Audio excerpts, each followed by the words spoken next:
Today I will be reading Darkest Dawn by R.L. Stine, which is Book 3 in the Fear Street Nights. Prologue, Chapter 1. I can't believe we're going to a Valentine's dance, Dana Fear said, shaking out her dark hair, studying herself in the dresser mirror. It's so totally geeky. It's for a good cause, Jamie Richards replied. You know all the money goes to the homeless. Clark knows the DJ, Dana said. He does the mixes at that teen dance club on Wayland Road that no one goes to. Never been there, Jamie said. Hey, you and Clark are together a lot these days. Dana smoothed lip gloss over her lips. He's hot, she murmured. And yeah, I think he's really into me. I was watching the two girls from the bedroom window. It was open a crack, and I could hear every word they said. They didn't see me, otherwise they would have quickly shooed me away, or maybe they'd scream in fright. Pressing against the window glass, I watched Jamie slip on a sheer violet midriff top and straighten it over her waist. Is this too sexy? Dana snickered. Too sexy? What does that mean? No, really. Jamie bumped her cousin away from the mirror. I like that skirt, Dana said. It's so short. You can't sit down in it. Where'd you get it? Old Navy? Believe it? Dana wore a loose-fitting silvery top and low-riding jeans. She wasn't as knockout pretty as her cousin Jamie, but she knew how to show off what she had. Watching her, I felt bad that I'd made the decision to kill her. When is Lewis picking us up? Dana asked. Jamie glanced at her bed table clock. In half an hour, I guess. I'll call this cell and see if he's ready to leave. Dana giggled. This is so retro, a double date, like in an old sitcom or something. We should have made the guys bring us corsages. Corsages. I always have trouble saying that word. Corsages. No way. They didn't know what they didn't know what corsages. Oh my god, I can't. I was getting bored. Also, the girls were enjoying themselves too much. We can't have that, can we? I decided to show them I was there. Jamie bumped Dana away from the mirror again. I hate my hair, she said, tugging it with both hands. Here, help me put it up. Dana combed her fingers through Jamie's hair. Your hair is so much thicker than mine, she said, and bouncier. Mine just lies there limp. Jamie handed her the brush. Hurry, we don't have much time. Dana raised the brush to the back of Jamie's hair, then stopped. Whoa, hold on, there's something in your hair. She pinched her fingers around the little crawling thing in Jamie's hair, pulled it out, and examined it. Oh my god, it's a little white worm. Huh? Jamie spun around. Let me see it. She squinted at Dana's hand. I think it's a maggot. Here's another one, Dana said, lifting something off Jamie's scalp. Oh, wow, another one. Yikes, Jamie, there are dozens of them. Dana held up 4 or 5 maggots in the palm of her hand. Oh, my head, it itches, Jamie cried, scratching frantically. Ew, that makes me itch. Dana ran the brush through Jamie's hair and watched the tiny white worms fall to the floor. Jamie let out a scream. Dana, they're in your hair too. Get that one. It's crawling down your forehead. Dana slapped at her forehead. She started frantically picking maggots from her hair. My scalp. It itches. It burns. Ow, we're covered in them. Covered in maggots. Chapter 2. Both girls were screaming now, screaming and crying and frantically pulling at their hair. They probably wouldn't make it to the dance.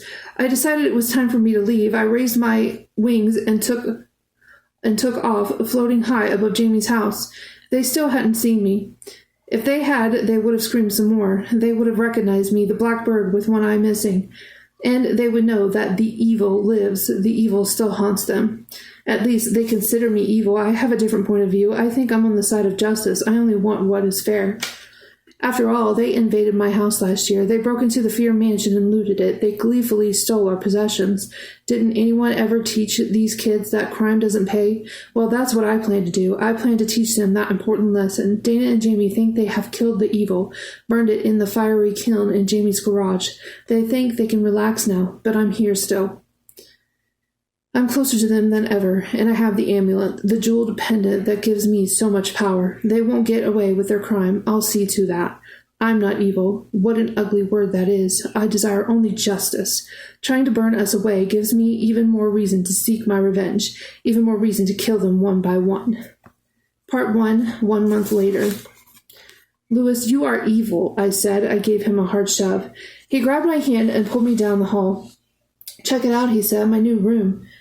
Jamie, this house is so huge, it's like I have my own apartment. My parents will never even know we're in here.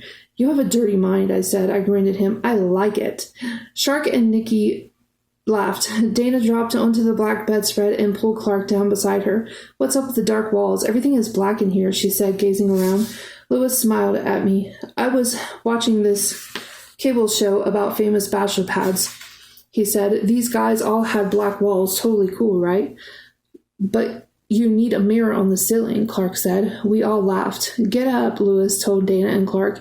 "You gotta check out the den." He trotted down the long carpeted hall, and we hurried to keep up with him. Everything looked so bright and clean. The house still had the new paint smell. "Check it out," Lewis declared, waving us into the den. He clicked on the ceiling lights. We stared at the wide-screen TV on the wall. "It's plasma," he said. We get about 20 high-def stations." "Awesome," Shark exclaimed. "Just in time for March Madness. Are the basketball games in high def?" "For sure," Lewis said. "You guys can come over next Saturday and watch. You bring some 6-packs. I'll get sub sandwiches. My parents are going out, so we'll have the whole house to ourselves. Partay!" "Sweet," Shark declared. He smoothed his hand over the back of the green leather couch. "Is this real imitation plastic?" "Ha ha," Lewis rolled his eyes. "Sit down on it. It's so soft you sink in about 2 feet. Nikki and Dana raced to try out the couch. "Whoa, wait, you guys can't come here next Saturday," Clark said, waving his hands. "You've got to come to my game. If we win Saturday night against Riverview, Shadyside goes to the state finals." My cousin Dana jumped up and slid an arm around her new boyfriend's shoulders. "Yeah, we've got to go to Clark's game," she said. "Go Tigers, right? Shadyside rules." Shark laughed. "Can you picture Dana as a cheerleader?" He did a glum-faced, dull-voiced cheer. "Go Tigers, go Tigers, whatever." A perfect imitation of Dana. Everyone laughed except Dana. "I don't get it," she said. "I don't sound like that. I'm totally excited we might go to the tournament. Mainly, I like to watch Clark play." "She likes it when Clark gets all sweaty," Shark said. That got a big laugh. Dana gave Shark a hard slap on the back. I stood in the doorway watching Lewis. It made me feel good to see him smiling and happy and excited.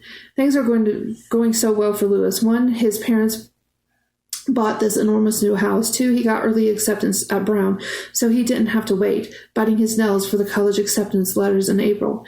Even I was starting to relax a little, starting to feel as if I could breathe normally again. Senior year began so tragically for all of us. The 3 girls in our class died in the most horrible ways. When school opened in September, I was still recovering from a painful accident. Late one night, Lewis and I fell. We were in the yard of the old Fear mansion on Fear Street. We were curious about the ghosts and legends of the place. Everyone in town believed it to be a place of evil. Everyone believed the Fear family to be sorcerers, users of dark magic. Anyway, the old mansion had just been torn down. Lewis and I shouldn't have been there so late at night. We fell into a deep excavation hole. We were both nearly buried. We broke a lot of bones. It took months for us to recover. Lewis and I had to repeat senior year. When school started the following September, I still had a bad limp. The nerves in my hip and legs hadn't healed. But I had a much worse problem, a problem I had no way of discovering. You see, the excavation where I fell and had uncovered an old grave, the grave of Angelica Fear. Angelica was said to be the most evil of all the Fears. According to the stories, she had been given an amulet, a silver jeweled pendant with evil powers. The amulet held the secret of immortality. And before she died 100 years ago, Angelica swore she would come back someday. I know it sounds totally bizarre, totally unbelievable, but sadly, it's all true. When I fell on Angelica's grave, she rose up and possessed me. She took my body, and she used it to murder the 3 girls in my class. I don't know why she did it. I don't remember any of this. I guess I'm lucky that I don't remember it. If I did, I'd probably go stark raving nuts. Sometimes I think I am crazy. Sometimes I think none of it could be true. But when I see those empty seats in homeroom, I know it happened, and there's nothing I can do about it. My cousin, Dana Fear, came to live with me and my family in September. Her mother died, and her dad didn't want to take care of her. Dana told me all this. Dana explained to me about how Angelica Fear took over my body, possessed me, and used me for her evil. I had no memory of that whole time. Dana told me how she destroyed Angelica. She shoved her into a big pottery kiln in my garage. She heard Angelica's screams and watched her evaporate into a green gas. Yes, Dana killed Angelica. She freed me from her evil ghost. I was me again, but it took so long to feel like me. It took so long to believe the horrifying story and to believe that Angelica was gone for good. But here we were, March, and things were going really well for everyone. Lewis so happy, and Dana starting to get over her father's rejection and finding Clark a new guy she really likes. For 3 months, I've been me again. It seems that Lewis and I can finally enjoy our last months of high school and look ahead to happy times after that. Lewis and I have been together for so long. My parents say we're like an old married couple. They say we even fight like an old married couple. I don't think that's true. In fact, things have been so strange, just sometimes I'm not even sure I know Lewis that well. Sure, we see each other every day, and we still care about each other a lot. I enjoy holding him, being with him. But there are many things we don't talk about, so many things we can't talk about, so much pain and horror to cover up, I guess. Sometimes I feel there's like a wall between us, and I wonder what he's thinking about. Does he think about me being possessed by a 100-year-old ghost? Does that gross him out? Does he think I'm a murderer? Besides Dana, Lewis is the only one who knows my secret, the only one who knows the truth. He has been very kind and very caring since it all happened. But something has changed between us. It's hard to describe. I just feel a distance I didn't feel before. A wall. But maybe that is all in my mind. Lately, I've had a bad habit of thinking too much, trying to analyze things that don't need analyzing. Lewis is happier these days. We all are. He showed off his high-def TV. Then he suggested we all go to the late show at the Fear Street Acres Cineplex. It seemed like a good idea. I had no way of knowing that halfway through the movie, the horror would return for me. Chapter 4. It was a midnight show of an Adam Sandler comedy, so dumb we all started calling out our own jokes. We were just about the only ones in the theater, so it really didn't matter. Shark was doing a very good imitation of Adam Sandler. He even got up and did a funny walk up and down the aisle. We were hooting and laughing, and then someone sitting in the back complained, and a skinny little guy in a red blazer who looked about 12 and had a high, cracking voice, came and told us we'd have to leave if we didn't chill. So we quieted it down, although we couldn't stop giggling, and then Clark spilled all the change from his pocket. It clattered over the floor, and we started laughing and goofing all over again. I slid down in my chair and raised my knees to the seat in front of me. Adam Sandler was chasing after Drew Barrymore, and I thought, whoa, he looks a lot like Lewis, except Lewis is not so geeky looking. Shark was still imitating Adam Sandler. Nikki shoved him, pleading with him to stop. Dana and Clark had their arms around each other and were lip-locked, totally ignoring the movie. I suddenly felt drowsy. It had been a long day. I had a very long chem test in the morning. After school, I had to take care of my little brother Danny and make him dinner. Taking care of Danny can make anyone tired. He's like a tornado or something. He actually bounces off the walls. So I started feeling tired. I guess my eyes closed. I wasn't really following the film. Maybe I dozed off for a few minutes. I'm not sure. When I opened my eyes, it took a while for the screen to come into focus. Drew Barrymore had been a blonde in this movie. Why did she suddenly have dark hair? I gasped when I recognized the face. Not Drew Barrymore's face. My face. Yes, I saw myself on the screen.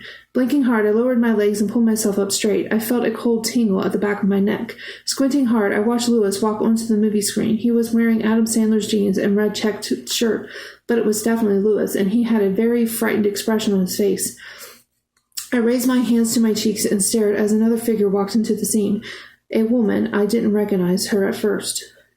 On the screen, my expression changed. My eyes bulged in fear. I watched Lewis grab my hand. The woman turned. Angelica Fear.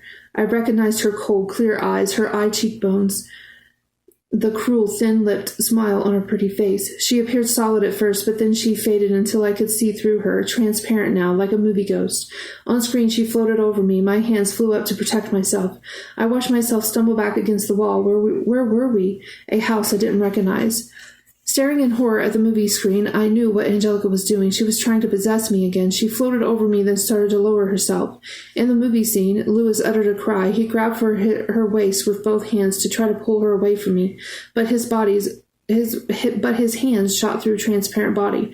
He grabbed only air. On screen, I tried to run, but she held me in place. I saw her dropping into me, her legs disappearing first, sliding down until her waist poked down into my head, and we appeared like some kind of terrifying conjoined twins. Angelica was possessing me again, and I couldn't escape. I watched Lewis leaping high, grabbing at nothing as she slid lower into my body. As I stared at the screen, I gripped the chair in front of me, gripped it tightly until my hands ached, and I watched Angelica Fear disappear inside my body. I watched the terrifying scene on the huge screen in front of me, and my whole body shook as if jolted in an earthquake. Without even realizing it, I stood up and opened my mouth in an ear-shattering scream of horror. Chapter 5. Lewis pulled me out to the lobby. The skinny guy in the red blazer had a broom and dustpan in his hands. He stared at me blankly. I saw us, I told Louis, my whole body trembling. I saw us on the screen. He put his arm around me and guided me out the glass doors. Anything wrong? I heard the red blazer guy call before the doors swung shut. My friends came bursting out after us. Shark carried his huge bucket of popcorn. Dana grabbed my hand. Jamie, you're shaking. What happened? I'm not crazy, I stammered, but I saw Louis and me on the screen. Angelica Fear, too. I stopped there. Shark, Nikki, and Clark didn't know anything about Angelica Fear possessing me, forcing me to do those murders. I didn't want them to know.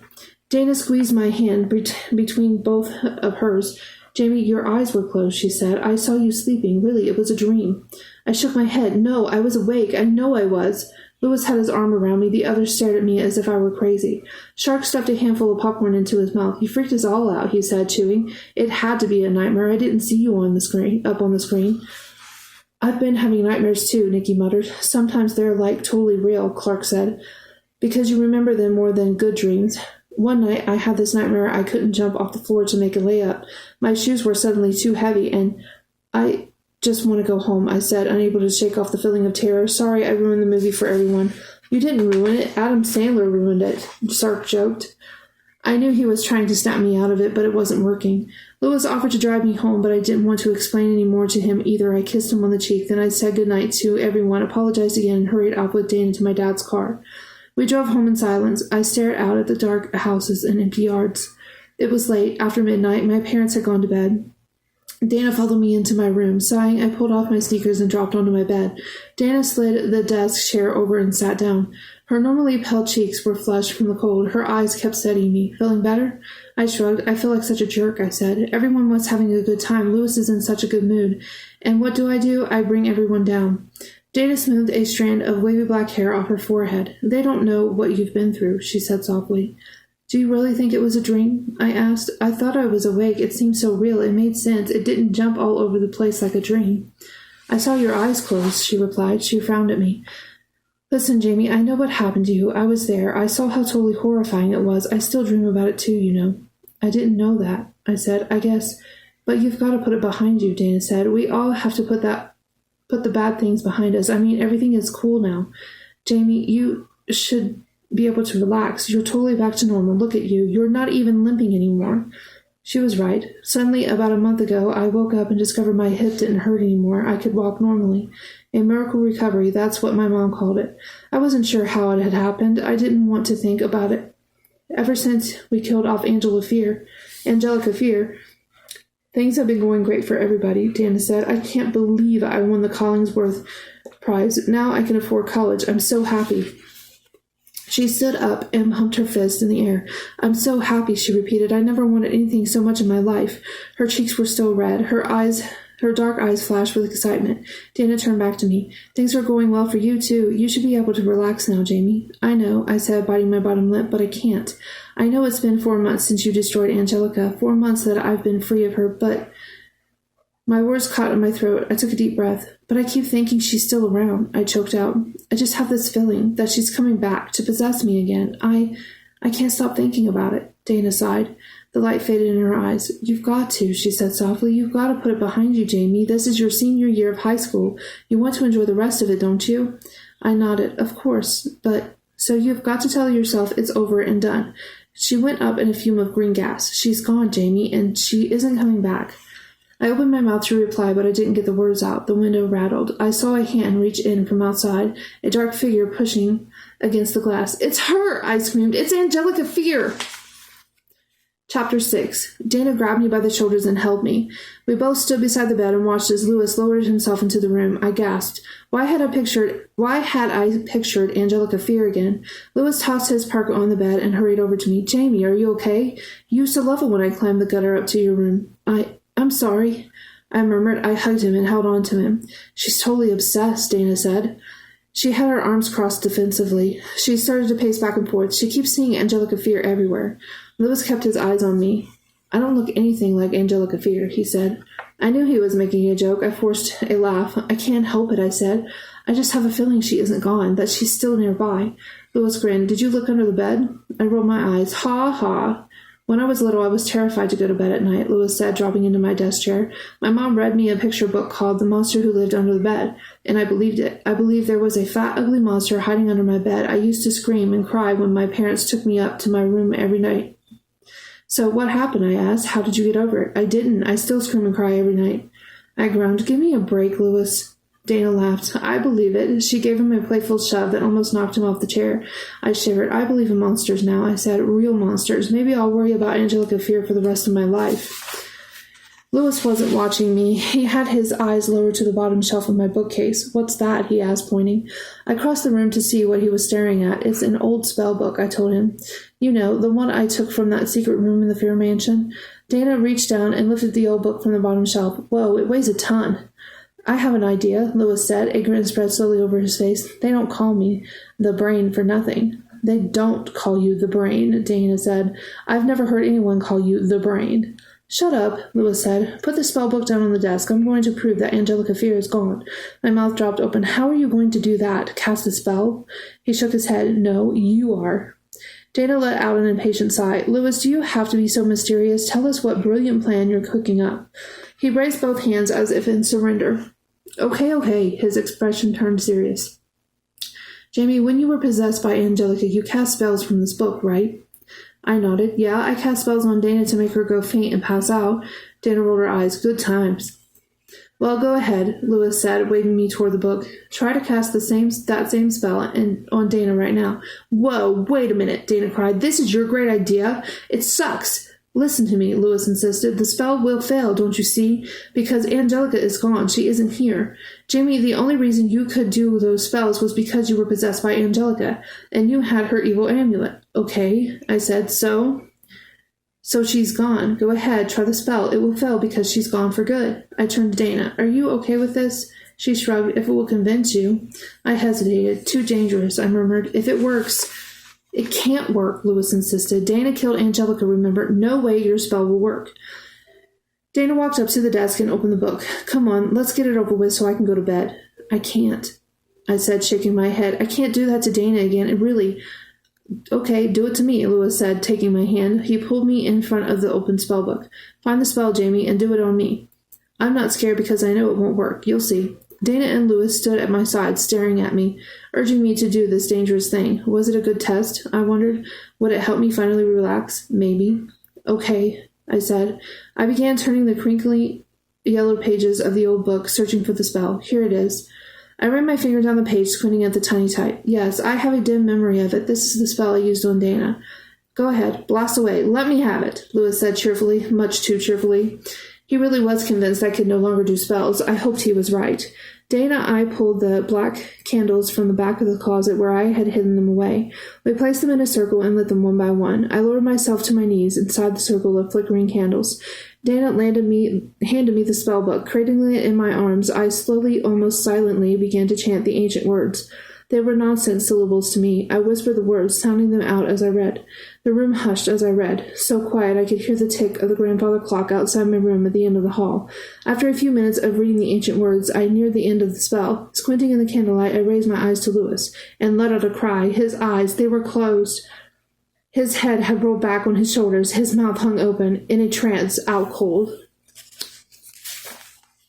Chapter 7. Lewis?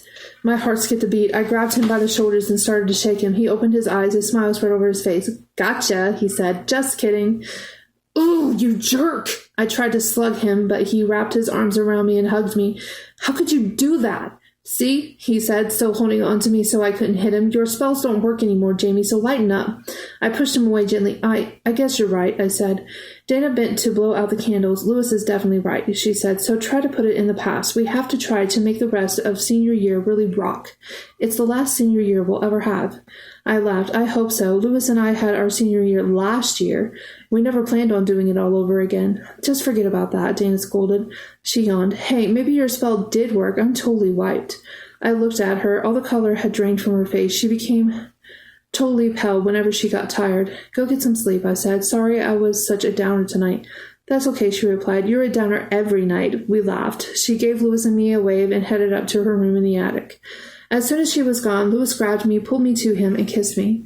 He stood like that, holding the kiss for a long time. I was breathing hard when he finally pulled away. Everything's going to be great now, he whispered. I smiled back at him. I hope so. I pulled his face to mine. I kissed him again. Then I pressed my face against his cheek and held on to him. Gazing over his shoulder, my eyes stopped at the open spellbook on the floor. I squinted down at it. Something moved across the pages. It took me a long while to realize what I was seeing. The letters, they were moving. The letters on the page were sliding around, rearranging themselves. I stared in disbelief, stared over Lewis's shoulder, watching the letters skip and slide, moving up and down and around the pages until finally they stopped. And I gaped in frozen horror at the words they had spelled out. The evil lives. Part 2. Chapter 8. Friday after school, I stood in my locker, shuffling through my backpack. My water bottle had spilled, and half of my binders were soaked. Groaning, I pulled the half-empty bottle out and rummaged at the bottom of the pack for the missing cap. Glancing up, I saw Dana across the hall. She was talking to Nate Garvin. She had her hands at her waist and a scowl on her face. Reading her body language, I could see she definitely wasn't enjoying the conversation. Dana and Nate had been hooking up for a while, until Nate started to believe that Dana was responsible for the murders of the 2 girls in our class. That really hurt Dana. She felt totally betrayed by Nate. He should have believed in me, she said. I trusted him, and he turned on me just like that. That was last November. Now it was March. I knew she hadn't spoken to him since then. Now I watched Nate turn away from her and walk off down the emptying hall. Dana came trotting over to me, still scowling. What's up with Nate? I asked. She let out a growl, clasping her hands into tight fists. He keeps pestering me, says we should go out. He wants to get back together. I found the water bottle lid at the bottom of the backpack. I pulled it out and screwed it back onto the bottle. And what? Dana snapped. No way. No way I'd ever go out with Nate again. Did he stand up for me when everyone thought I was a murderer? No, he didn't. Her dark eyes glowed with anger. She clasped and unclasped her fists. Finally, she took a deep breath and started to calm down. Who needs Nate? She said. I'm really into Clark. She smiled. I've never gone out with a sports star before. He's such a good guy. And on TV last night they said he's the best point guard the Tigers have ever had. Cool, I murmured. I started tugging out the wet binders and wiping them off with my wool scarf. Are you and Lewis coming to the bonfire next week? Dana asked, to cheer the team on and all that school spirit stuff. Yeah, we're coming, I said. I've never seen a mile-high bonfire. I don't think it's really that high, Dana said, but it's going to be fun. I just think it's totally cool that Shadyside is going to the state tournament. First time in 10 years. I'm excited, and I've only been here a few months. Rah, rah, I said, mopping up my psych textbook. She finally noticed what I was doing. Jamie, your stuff is all wet. Duh, I said. Don't you enjoy dumping a bottle of water on all your books? Can I help? I shook my head. Do you ever think about the amulet? I asked. The words jumped out. I don't know where the thought came from. She narrowed her eyes at me. The amulet? Well, yes, sometimes. Why? Because it's out there somewhere, I said. I let the backpack fall to the floor. And don't tell me to calm down and put it in the past and forget about it. She gasped. I guess my strong emotion shocked her. A bird flew into my garage, I continued. I'd started this. Now I couldn't stop. A one-eyed blackbird, right? She nodded and glanced around the hallway to make sure no one could hear. It swooped in while Angelica Fear was dying inside the burning kiln. It picked up her amulet and flew out the garage window with it. Yes, yes, yes, Dana cried. We've been over this 100 times. Why are you bringing it up again, Jamie? Because the amulet is still out there, I said. Wouldn't you feel better if you knew where it was? She sighed. The bird probably used it to build a nest. How do we know that? I asked. Dana, how do we know? My friends and I have a secret life. We call ourselves the Night People. We sneak out of our houses after midnight, after our parents are asleep, and we meet on Fear Street at a bar called Nights. Some nights we hang out at the bar until 3 or 4 in the morning. Other nights we go around town just goofing and having our own private time. The world is ours then. The whole town is asleep. House is dark. Cars parked for the night. Lewis and I were the first Night People. It was senior year, and we were too busy to see each other, so we started meeting after midnight. Soon word got out, and other kids started joining us. Shark and Nate were regulars, and Shark's cute girlfriend, Nikki from Waynesbridge High in the next town. Aaron and Galen showed up just about every night, and some other kids. It was our biggest secret, our private night world. We loved it. Sometimes I thought about it all day. Friday night, I fell asleep and didn't wake up till nearly 2. I sneaked out of the house and hurried to Fear Street. Stepping into the bar, I greeted Ryland O'Connor, the bartender, and waved to my friends. Knight's was built on the spot where the Fear mansion had stood. There's a brass plaque on the wall when you walk in. It shows Simon and Angelica Fear. We all kiss the plaque when we come into the bar, partly as a joke and partly for good luck. I gave the plaque a quick peck and hurried to join Dana and Lewis at a table near the front. As I sat down, I saw Shark, Nate, and Nikki at their usual booth against the back wall. Aaron and Galen were in the next booth, arm wrestling. They had a red-haired girl with them I didn't recognize. "Where were you?" Lewis asked. He signaled Ryland to bring 2 beers. "Sleeping?" I said. He squinted at me. "Sleeping? Who has time for sleeping?" The front door swung open and Clark walked in, wearing his maroon and gray shady-side leather jacket. "Go Tigers! Tigers rock!" The bar erupted in applause and shouts. Clark waved both fists in the air and shouted along with them. "I didn't know we were at a pep rally," Lewis said, laughing. Shark came shambling over to our table. I could tell he'd had more than a few beers. He wore a gray hoodie with the hood up and vintage jeans. He raised his beer bottle in a toast to Clark. "Tigers kill!" he shouted. He and Clark bumped knuckles and slapped high fives. We drank a lot of beers. We were all in a good mood. By 2 a.m., I think we were pretty trashed. "Yo, dude, let's go out and have some fun tonight," Shark cried. His eyes were wild. He kind of slurred. Lewis jumped up. "Yeah, let's rock," he shouted. "The town belongs to us." Kids jumped up to follow Shark and Lewis out the door. Dana and I exchanged glances. "Lewis has changed," Dana murmured. "Did he used to be so bold?" I watched him slapping Shark on the back. "I think he's finally feeling better," I told her. "I think the accident is finally behind him." I noticed Nate had his eyes on Dana. He started over to her, but she quickly pushed back her chair and ran after Clark. Carrying beer bottles, a bunch of us started half trotting, half walking down Fair Street, traveling in a pack. Clark began singing the Tigers' fight song, and everyone joined in. It was a cold, clear night. We could see our breath puff up in front of us as we sang. A million stars gleamed in the blue-black night sky. "The night people rule!" Shark shouted up at the sky. Nate grabbed his shoulder. "Cool it, dude. We don't want to wake anyone." Shark giggled and tilted his beer bottle to his mouth. He finished it and heaved the bottle down the street. It landed with a crash of shattering glass. Clark grabbed Shark's arm and spun him around. "Come on, man. We don't want anyone to know we're out here." He was right. We'd been able to keep the night people a secret for nearly 2 years because we were careful not to cause any real trouble. "Shark, how many beers did you have?" Nate asked. Shark held up 3 fingers. "5, he said, and started giggling again. Nate held up 4 fingers and stared at them. "You mean 5, he said, waving his hand in Shark's face. They both fell to their knees in the middle of the street. Clark and Nikki struggled to pull them up. We walked past dark houses and empty driveways. Dana and I walked side by side behind Aaron and Galen. I'd forgotten my gloves, so I kept my hands in my parka pockets. A big, furry dog came loping at us from the side of the house. His tail wagged hard. He circled us 3 or 4 times. I think he was lonely and was happy to have some company. Galen stooped down to pet him. Galen loves dogs. He told me he plans to be a vet after college. His parents won't let him have a dog because they have asthma and they say they're allergic. After a few minutes, the dog took off, running down the middle of the street. We all ran after him, weaving and stumbling, calling out different dog names, trying to see if we could make him turn around. We were all completely totaled. We didn't know what we were doing. "Whoa, check it out!" Shark's cry made us all stop. Shark pointed to a tall brick house half hidden by a row of fat evergreen trees. Squinting into the shadows, I saw 3 kids' bikes leaning against the side of the house. Shark giggled. "How about a race?" he slurred. He took off, running across the grass. Lewis, Galen, Nate, Clark, and some others followed him up to the house. Dana and I watched from the sidewalk. "This is not a good idea," Dana murmured. "I'm totally drunk, and I still know it's a bad idea." "They're just having some fun," I said. Shark, Galen, and Lewis came down to the street, walking the kids' bikes at their sides. "This is a race to the dead end at Walker Street," Shark said. He climbed onto his bike and squeezed the handbrakes several times.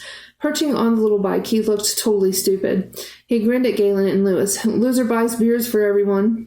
"Hey, I'm out of this," Galen said, shaking his head. "I'm broke and I feel a little sick." He hurried to the curb. He bent over and tried to throw up. Clark grabbed the handlebars. "I'll do it if you guys want to concede now. I'll understand." Lots of laughter. Shark gave Clark a friendly shove. "I'm going to kick your ass." "Don't touch him. He's a star," Aaron shouted. More laughter. I glanced to the house. I hoped all the loud voices wouldn't wake up the owners of the bikes. "Just have your race before we all freeze," I exclaimed. Lewis leaned forward on his little bike. "Dudes, let's make it a little harder," he said. "How about no hands?" Everyone cheered. Shark shrugged. "Why not? You two are still losers." Dana grabbed my parka sleeve. Come on, let's go to the finish line. We started to jog to the dead end 3 blocks away. Nate and Nikki and some of the others followed us. Is this crazy or what? Nikki asked me in her breathy little girl voice. We used to have fun like this all the time, I said. She squinted at me. Shut up. Fun? We're freezing out here, and they're racing on stolen kids' bikes. What are they thinking? Let's say a car comes by. Let's not say it, I replied. Check it out. The race has started. Hey, Clark is killing them already. We turned and gazed into the circles of light from the street lamps and watched the 3 bikes rolling toward us. All 3 guys were pedaling ferociously, their hands high in the air. The bikes were weaving wildly from curb to curb. I think all 3 guys were too drunk to realize that they couldn't pedal a straight line if they tried. They're flying, Nate shouted. Go, Clark! Go, Clark! Dana started to chant. As the bikes rolled toward us down a steep hill, we all forgot about how late it was, and we started shouting and cheering. And then the cheers stopped as we saw Clark's bike shoot out of control. Dana screamed. I grabbed her arm. Clark came zigzagging down the street so fast, and the little bike swerved away from the other 2 racers. His hands were still above his head as it slammed into the back of an SUV parked at the curb. I heard a loud crunch that sounded like metal ripping apart, and then we all cried out as Clark went flying. He sailed off the bike, did a wild flip in the air, and landed hard on his back on the SUV roof. The bike bounced off the bumper of the big car, rolled to the curb, and toppled onto its side, tires spinning. Clark didn't move. Hands pressed to the sides of my face, I stared at his body on the car roof, arms outstretched, legs sprawled over the sides. No one uttered a sound. We all went running to the SUV. I got there first. I grabbed his hand. His arm fell limp toward me. He still didn't move. He's dead! I screamed, my voice breaking. Another kid in our class! It's happened again! Chapter 9. I held onto his limp, lifeless hand. Dana pushed me aside. It can't be, she cried. It can't be! I heard the other 2 bikes clatter to the pavement. Shark fell onto his stomach on the pavement. Lewis came running over. Is he okay? Should we call 911? Lewis called breathlessly. I'm okay, Clark murmured. He slowly raised his head. I gasped, Clark? He pulled himself up on one elbow and shook his head, trying to clear it. I think I'm okay. He tested his arms and hands. Just had my breath knocked out. I let out a long relief sigh. Dana and I helped pull him down off the SUV roof. His knees buckled. We had to hold him up. But after a few seconds, he shook us away and turned to Shark and Lewis. Hey, who won the race? Shark looked up from the pavement. You lost, he said. Clark buys for everyone, Nate chimed in. Shut up. I don't think that's fair, Nikki said, pushing back her streaked blonde hair and snuggling up against Shark. Hey guys, we'd better return the bikes, Aaron said. He picked up Clark's bike from the gutter. Oh wow, totally mangled. Way to go, Clark. The front wheel was bent like a pretzel. Aaron, Shark, and Nate walked the 3 bikes back to the house. Whose idea was no hands? Clark asked. Lewis put his arm around my shoulders as we walked. Jamie, you all right? He said softly. Did you really think Clark was dead? I sucked in a deep breath of cold air. He didn't move, I said, and I guess I'm just frightened. I always think something horrible is going to happen. Lewis stopped and pulled me into his arms. He hugged me and pressed his warm face against my cold cheek. It's okay, he whispered. See, Clark is perfectly fine. I know, I said, pressing my forehead against his. My mind, it's just automatically. I stopped and turned to the house. The front lights flashed on. The 3 guys were still parking the bikes against the wall. Run! Clark screamed, waving frantically for them to move. Run! Shark, Aaron, and Clark took off their shoes, slipping in the wet grass. We all ran, heading off in different directions. Lewis and I moved side by side toward the bar on Fear Street. I didn't turn back until I was at the end of the next block. Gasping for breath, I stared down the street. No one was coming after us. Maybe we all got away. Lewis and I jogged the rest of the way, moving slower now, relaxing the pace, my heartbeat slowing to normal. The cold air felt refreshing on my hot face. My car's right there, Lewis said, pointing. Want to ride home? I hesitated. No, I think I want to keep jogging. It feels really good. I need to run off some of my anxiety, I guess. And now that my leg and hip are healed, it feels so great to run. He kissed me goodnight. I watched him climb into his car and drive away. Then I turned and started jogging down the middle of the street. I made my way past the Fear Street Acres Shopping Center. A few stores had their window displays lit, but the parking lot was empty. In the daytime, this street would be jammed with cars. But now it was all mine. My shoes thudded the pavement in a steady, slow rhythm. All mine. The street was mine alone. Soon the lights of the shopping center were behind me, and I moved into a deep darkness as the street curved through what was left of the Fear Street woods. Gnarly old trees leaned over the street, their bare branches shivering over my head. I picked up my pace a little. Only a few blocks from my house now. I could hear my steady footbeats and the rush of wind through the old trees. Very soothing, I thought, totally relaxing. And then I listened hard as I heard another sound, a sound that didn't belong, a fluttering, soft at first and then louder, until it sounded like a flap of a paper kite in the wind. Glancing up, I saw the large bird flying low over my head, a blackbird. I stopped running, my heart pounding now. It can't be the same blackbird, I told myself. It swooped over my head, turned, and flew back, hovering low. It can't be the same bird. But then it raised itself and spread its wings. It turned, and I saw its head clearly, and I saw the missing eye. A one-eyed blackbird. No! The cry escaped my lips, and I started to run again. The wings beat loudly over my head. The bird followed me down the street, ducking under the tree limbs, swooping past me, then darting back. It had its talons raised high in front of it.